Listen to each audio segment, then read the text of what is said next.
How y'all doing? It's Global Politics with Jim Martin. Today, I'm doing subnational politics. I am headed to testify in a legislative hearing about an electoral system change in my home state of Nebraska. Republican senators are attempting to change our electoral system law as it pertains to the distribution of electoral votes for presidents.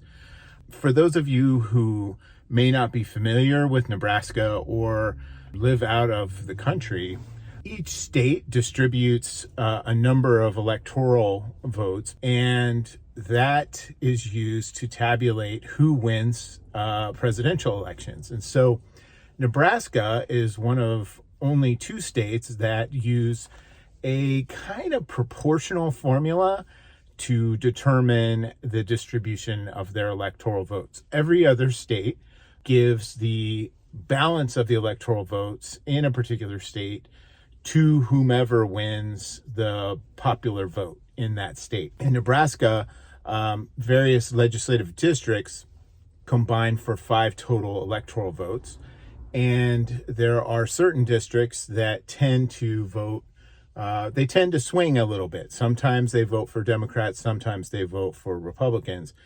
For instance, in this last presidential election here just a few months back, Kamala Harris won 1 electoral vote out of Nebraska and Donald Trump won 4. It's happened a few other times since this system has been started. The Republicans don't like that. So they're trying to pass a law to make Nebraska entirely winner take all. And I am testifying against that nonpartisan reason, really, in that winner take all, especially in a state like Nebraska, suppresses voter turnout, in that creates the perception that, hey, my vote doesn't really matter. The Republicans are going to win anyway. That also affects Republicans who are like, it's a sure thing. I got some other stuff I could do. Maybe I just don't vote this time.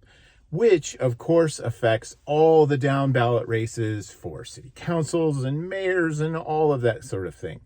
The other reason is that you never know when the shoe's going to be on the other foot, historically speaking, and that situation may change as demographics in the state change and everything else. So I just think it's, as somebody who knows a lot about elections and electoral systems, I'm opposed to changing it. So I'm going to testify about that.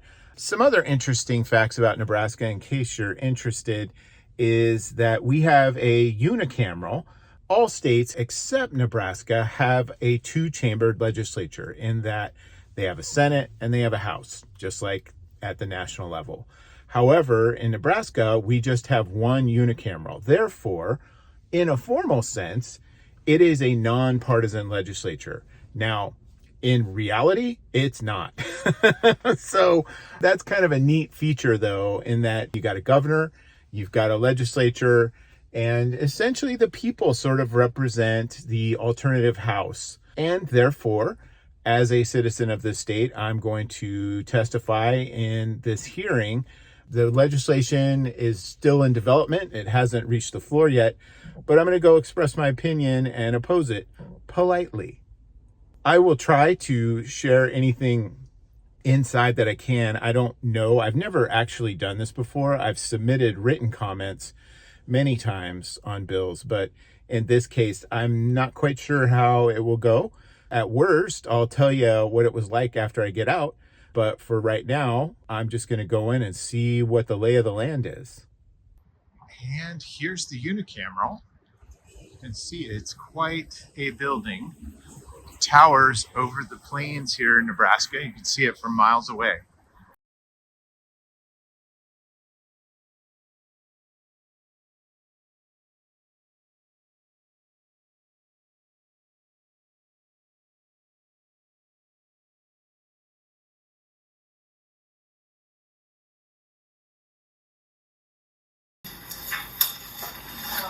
Hello, thank you.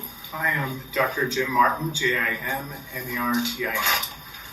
I represent myself today. First, thank you, Senators, for your service to the people of Nebraska, and I appreciate this opportunity. I'm here to express my opposition to both pieces of legislation.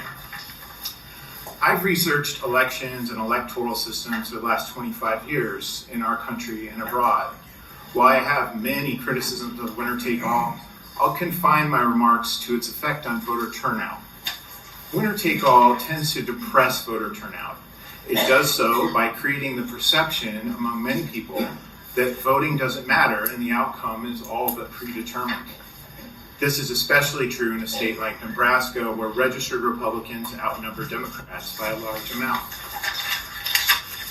Prior to the adoption of our current system for distributing electoral votes, voter turnout was, on average, about 4% lower. That's about 50,000 Nebraskans every 4 years that decided it wasn't worth their time to vote in a presidential election under winner-take-all. Under our current system, voter turnout in presidential years has been higher than it was prior to 1992 in every single presidential election and many by-elections too. Additionally, to address one of the talking points of those who support winner-take-all, both rural counties and those more populous counties have enjoyed higher voter turnout over the decades since our current system became law. In fact, voter turnout in rural counties has often been even higher than that in more populous counties. To conclude, our current system creates voter interest, enthusiasm, and engagement with the politics of both parties and for independents. Correspondingly, it has consistently increased voter turnout across all of our diverse counties for the last 3 decades. More voters, more participation are always good for democracy. To that end, I ask you to drop this legislation from consideration. Thank you very much. Thank you very much for your testimony, Dr. Martin. We see any questions from the committee? See none. Thank you very much. Thank you. All right, I just finished my testimony. You got about 3 minutes. There's some details that just kind of unusual things about it that maybe I'll put that in the comments or something. But anyway, got it done and it was all very respectful. And I'm gonna head back home now. Pleased to report that I got back to my car with about 5 minutes left on my meter. They love giving tickets out down here in Lincoln, so got past that one. So I wanted to wrap up with how the hearing went yesterday. So there was a whole lot of people that were advocating against the electoral motion that I was talking about. There were some people that were there in support of it, not very many. Basically what you had to do was fill out a form saying that you wanted to testify, and then they would let you into the actual hearing room. The people that were just there had to go into an overflow room. I don't think that's always normal either, but there was probably 300 or 400 people there who were opposing these measures, which was really cool to see. So then you go in and the chair of the committee has some announcements to make and introduce people. And then the guy who introduced the legislation came up and gave a little talk about why he thought winner take all was better in this particular case. And then there were some questions for him. And then another guy came up and he had introduced a different yet similar motion. And that also got discussed and people asked him questions. This is like amongst the committee itself. And then it kind of started in on having people come up and talk. And you had 3 minutes. I did my spiel. And then when you're done, you leave. And that was it. So I thought it went very well. I have never done anything like that before, but it was really just kind of walk in, say you want to do it, have some notes and do it. I hope this has been informative. As always, if you like this kind of content, I look forward to your comments and have a great day.